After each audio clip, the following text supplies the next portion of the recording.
सिरी, यहाँ का तापमान कितना है? मौसम -47 डिग्री है। एंटार्क्टिका में हवा का तापमान -14.8 डिग्री फ़ारेनहाइट या -20 डिग्री सेल्सियस है और यहाँ पर -58 डिग्री फ़ारेनहाइट या -47 डिग्री सेल्सियस है।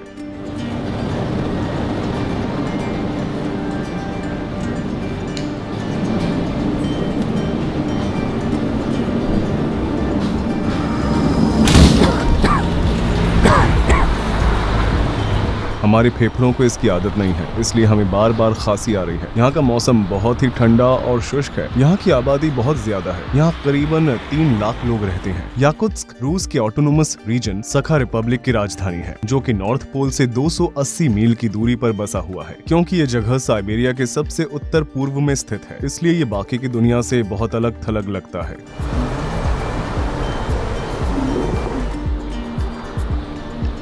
बाहर का तापमान लगभग -50 डिग्री सेल्सियस है। उबलते हुए पानी का तापमान -135 डिग्री सेल्सियस है।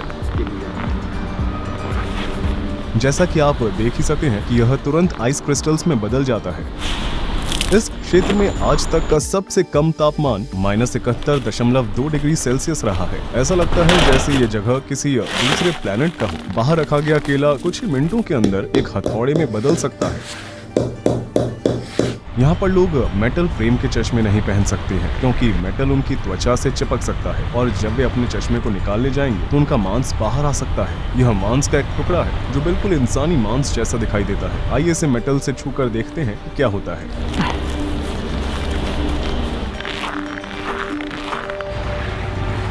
जैसा कि आप देख सकते हैं, ये पानी के पाइप है और इन्हें जमीन से ऊपर रखना पड़ता है, क्योंकि जमीन के नीचे पूरी बर्फ जमी हुई है। बात यह है कि शहर के नीचे 100 फुट मोटी बर्फ की परत जमी हुई है। देखिए, ये नदी पूरी तरह से जम चुकी है।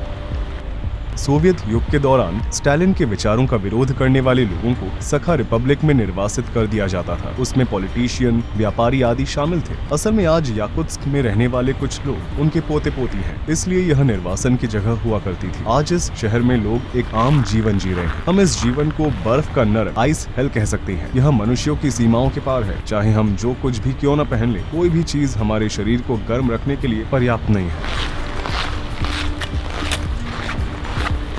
अगर आपके पास कार है तो आपको यहाँ बहुत दिक्कत हो सकती है। यहाँ पर सर्दियाँ 6 से 7 महीनों तक चलती है और उस समय आप अपनी कार को बिल्कुल भी नहीं चला सकते हैं। अगर आप फिर भी इसे चलाना चाहते हैं तो आप अपनी गाड़ी का इंजन बंद नहीं रख पाएंगे। उदाहरण के तौर पर आप यहाँ देख सकते हैं कि कार का इंजन चालू है, लेकिन फिर भी ये खाली है, अंदर कोई भी नहीं है। ऐसा ही यहाँ पर सैकड़ों कारें हैं। इंजन के चालू रहने की वजह यह है कि अगर ये रुक गया तो इस बात का खतरा रहता है कि ये पूरी तरह से बर्फ में ढक जाएगा और इंजन का तेल जम जाएगा। जैसा कि आप यहाँ देख सकते हैं, इस गाड़ी के मालिक ने अपनी कार को लंबे समय तक नहीं चलाया होगा। इंजन बंद होने के सिर्फ 20 मिनट बाद ही उम्मीद छोड़ देना यहाँ एक आम बात है। एक और जमी हुई कार जो आने वाली गर्मियों में फिर से इस्तेमाल होने का इंतजार कर रही है। ये कार चल रही है ना? चलिए देखते हैं कि इसके अंदर कोई है या नहीं।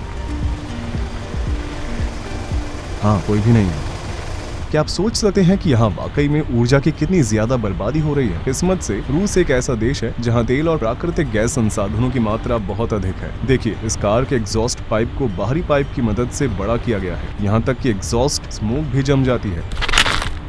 कार की सुरक्षा के लिए विशेष कवर्स भी वीडियो में लगभग 4.4 डिग्री सेल्सियस पर काम करता है और फ्रीजर -20 डिग्री सेल्सियस पर काम करता है। तो हम बड़ी आसानी से कह सकते हैं कि यहाँ पर हर जगह एक बहुत ही हाईटेक फ्रीजर की तरह काम कर सकती है, क्योंकि यहाँ का तापमान -50 डिग्री सेल्सियस है। इसलिए कुछ लोग अपने फलों या मांस को अपनी खिड़की के बाहर टांग कर स्टोर करते हैं। क्या मैं इस तौलिए से एक स्लेट बना सकता हूँ?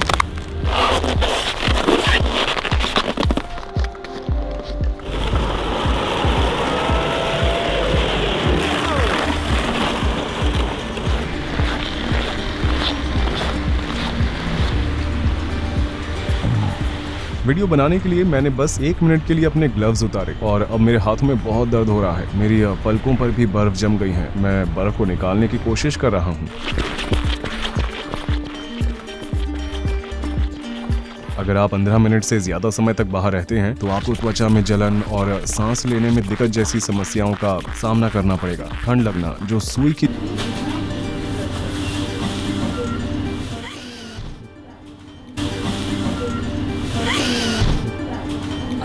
उसने बस 5 मिनट मेरा वीडियो शूट करने के लिए अपने ग्लव्स निकाले और तुरंत ही उसकी उंगलियां सफेद हो गई। हमारा माइक्रोफोन रेड वार्निंग दे रहा है, ये ठीक से काम नहीं कर रहा है। कैमरा भी ठीक से काम नहीं कर रहा है।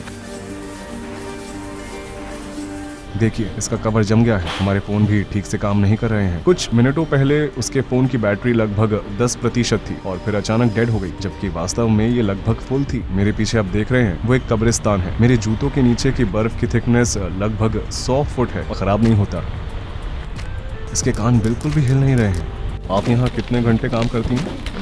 Мы примерно вот 8 часа, वो कितने समय से ये काम कर रही हैं? уже, наверное, лет. उन्होंने एक दूसरे के ऊपर कितने कपड़े पहने हैं? Вот кофта. И вот такие эти. И вот. वे ऐसे फरों पर खड़े होते हैं ताकि उन्हें जमीन से अपने पैरों पर आने वाली ठंड का एहसास न हो। याकूतियों, जिनकी आबादी सबसे ज्यादा है, वे मूल रूप से तुर्क हैं। इस आबादी का 38% मूल रूप से रूसी है।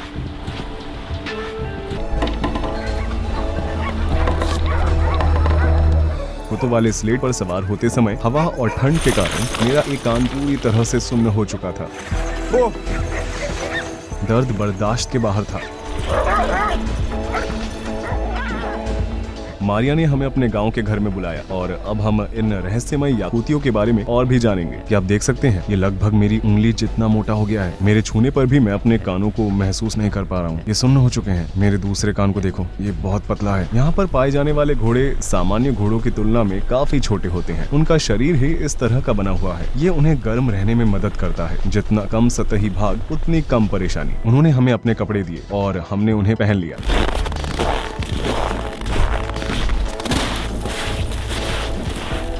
Cut it because the cells are dead. For your ear, it's a traditional Yakut medicine, fat of bear. Beer. Yeah, my father took it from hunters. Oh. Yes, this will help frostbitten and also if you burn it. अगर आप इसे पीछे से देखेंगे तो आपको साफ साफ दिखाई देगा। ये सच में बहुत सूज गया है। ये लोग इसे फ्रॉस्ट बाइट कहते हैं। अगर मैं 15 मिनट और ठंड, ये तो आपको साफ साफ दिखाई देगा। ये सच में बहुत सूज गया है। ये लोग इसे फ्रॉस्ट बाइट कहते हैं। अगर मैं 15 मिनट और ठंड में रहा होता तो शायद मैं अपने पूरे कान को खतरे में डाल सकता था। यहाँ पर रहना कोई मजाक नहीं है। आपने अब तक का सबसे ठंडा तापमान कितना देखा है? The coldest temperature is -71 Celsius. आपके लिए ठंड क्या है? If I have good clothes, if I have enough clothes, before -40 it's not like real winter temperature for me. -41, -48 it's like fine. Below -48 it's cold, and below -52 it's very cold. And every degree feels.